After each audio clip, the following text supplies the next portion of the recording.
Well, hello, folks. I'm Jeffrey Darty, the Christian whistleblower. It's Monday, October 3rd, and we're back for another great week of broadcasting.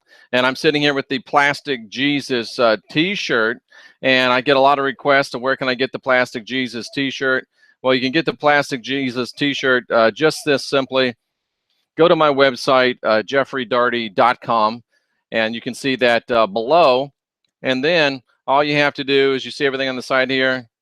Just pull down and you'll see the Plastic Jesus t-shirt. Just click on it, and that's going to take you over to our store where you can get the Plastic Jesus t-shirt. I believe it comes in different colors, so you can certainly pick it up right there. It's just that simple. Add it to your cart, pick your size, add it to your cart, and we'll get it to you right away. So that's how you get the Plastic Jesus t-shirt, and we hope that you will take advantage of that. It helps us do what we do and gives you a really super cool shirt as well. Well, I think I need to move along today, and I've had a lot of requests from many people to say, hey, can you make a longer show? Can you make a show at a regular time?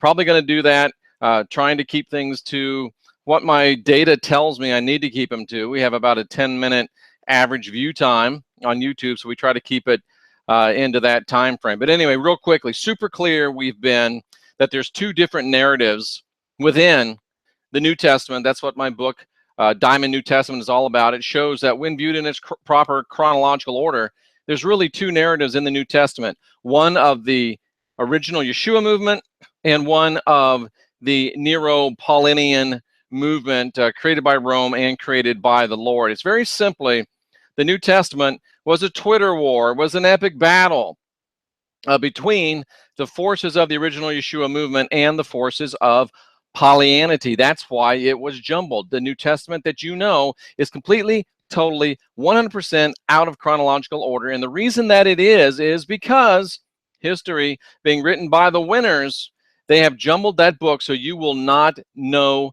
see, and understand that the New Testament was a battle for the hearts and minds and literally even the spiritual selves of humanity themselves. It's a battle between divinity, joy, and peace, and sin, fear, and guilt. Yeshua lets you know you're born not with original sin, but with the spark of divinity within, gives you a life of joy, gives you a life of peace. Pauline religion, you're dirty, rotten, bastard sinners. You got to come to us, do it our way, or you will never be saved. That's where the fear comes, that's where the guilt comes, and that's where the control comes. And we've seen in other videos that the apostles knew nothing about the death of Jesus. They knew nothing about the burial of Jesus. They knew nothing about the resurrection of Jesus. And they even denied Jesus to his face. The majority of the apostles of Yeshua saw the risen Jesus and denied him to his face. We've proven that over and over again on the air. Paul invented the birth of Jesus. Paul invented the death and burial of Jesus. Paul invented the resurrection of Jesus. The question is why? Why did he do it? We've seen that John said there was no baby Jesus. There was no death, crucifixion, or otherwise of Jesus. And there was no resurrection of Jesus. Furthermore, John says there was no birth of Yeshua. There was no death of Yeshua. There was no resurrection of Yeshua. Yet Paul says there was a baby Jesus, that he was crucified and buried, that he was risen again on the third day. Why? Why do the apostles of Yeshua deny it? Why does Paul promote it? And why are we still 2,000 years later living it? Well, you have to remember the historical context.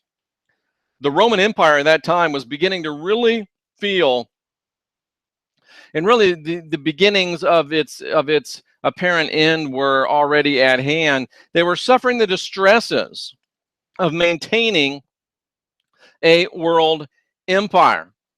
They were discovering that when you conquer that many people, it's hard to keep them all in line, and that religion is a major centrifugal force. Centrifugal pulls things away. Think of a centrifuge spinning around. It breaks things apart. And religion is a very strong centrifugal force. And the Romans, you have to remember, they were really copycats. There's no real Roman religion. The Roman religion was copied from the Greek religion, and the Romans had this habit of when they went somewhere, they would preserve as much as they could, and they would take a lot of the stuff. So plastic Jesus was created to be the great centripetal force. What's a centripetal force? A centripetal force pulls things together. So you've got all of these religions, and they're pulling people apart. We try to adopt that religion and say, oh, now it's the Roman religion, but it still didn't sit well with people. So why not create this plastic Jesus? Make him the centripetal force. Well, Jeff, what are you talking about?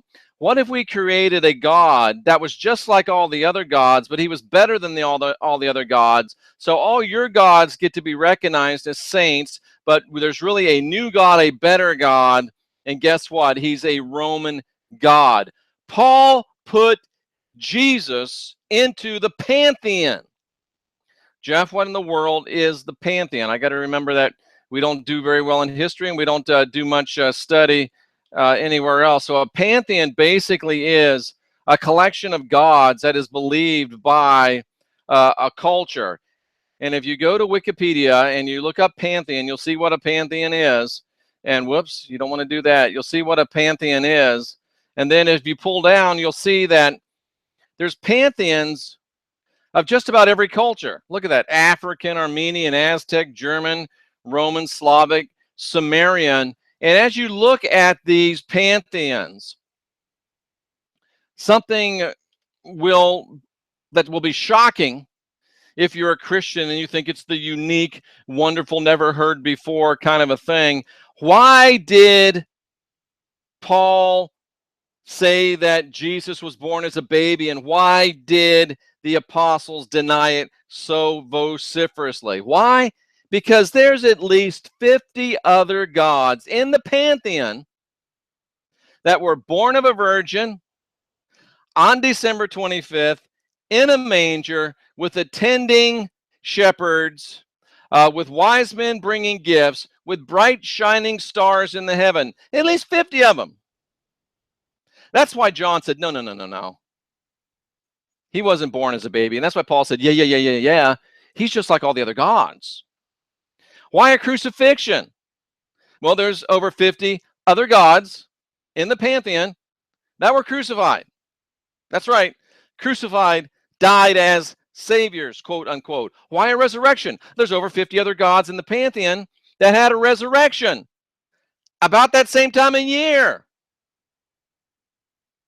Yeshua came to crash the system. Pauline religion puts him back in the pantheon.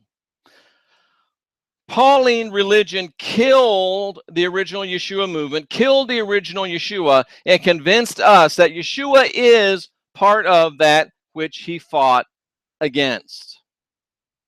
I can't make it any more clear than that, so let me see if the words of Yeshua can make it more clear to you.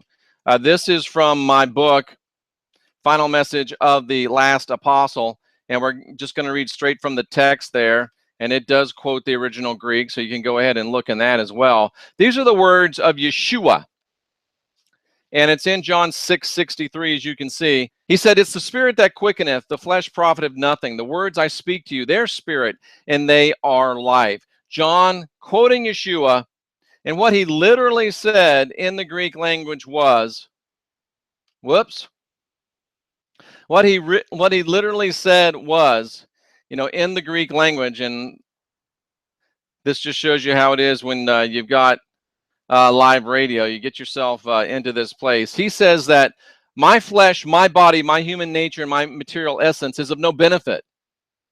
It's my spirit that gives life. My flesh, my body, my human nature is of no benefit. Yeshua's flesh, Yeshua's body, Yeshua's human nature. Those are the man Yeshua. We're inundated by stories of how the man was born, how the man died, how the man rose from the dead, how the man is coming again. Those are pantheon stories. They've been around as long as human religion has been around. They're nothing new. It's not even unique in religious history. It's happened over and over and over and over and over and over and over and over and over and over and over again. A virgin born, crucified, buried, resurrected Savior coming again is so common that it is historically cliche. That's why Yeshua himself said, don't even listen or hang on things that are written about my body. The powers that be have spent 2,000 years dragging Yeshua back into the old pantheon, breaking his unique message and leaving that message trampled underfoot, well, until now. Justin Martyr wrote that when we say that the Word, who is the firstborn of God, was produced without sexual union, and that he, Jesus Christ, our teacher, was crucified and died, rose again, ascended into heaven, we propound nothing different from what you believe regarding those whom are esteemed sons of Jupiter. Do you understand what he's saying? Yeshua was unique. Jesus, plastic Jesus, is just another part of the pantheon. Why? Because Yeshua's message was unique. Yeshua's message crashed the controlling fear and guilt-based matrix. Yeshua's message crashed the clergy laity matrix. Yeshua's message crashed the male-dominated, subjugating a female paradigm. Yeshua's message, the true Yeshua movement, bam, puts the bionic elbow of Dusty Rhodes on religion. And we can't have that because it's religion that rules the world. The first time I was on Coast to Coast AM, George Norrie asked me, well, Jeff, why do you think the Roman Empire fell? And I stopped for a moment and I said, George, has the Roman Empire really fallen? Their government, their rules, their regulations, their religion still controls just about the entire world, doesn't it? That's why Paul created baby Jesus, plastic Jesus, fake Jesus, and why they spent 2,000 years trying to rid the world of the original Yeshua message. But we're not going to let that happen. The gospel gunner rides again. The Christian whistleblower is alive and well, proclaiming the original Yeshua message, wall to wall and treetop tall. Hey, folks, life changes when you unindoctrinate yourself.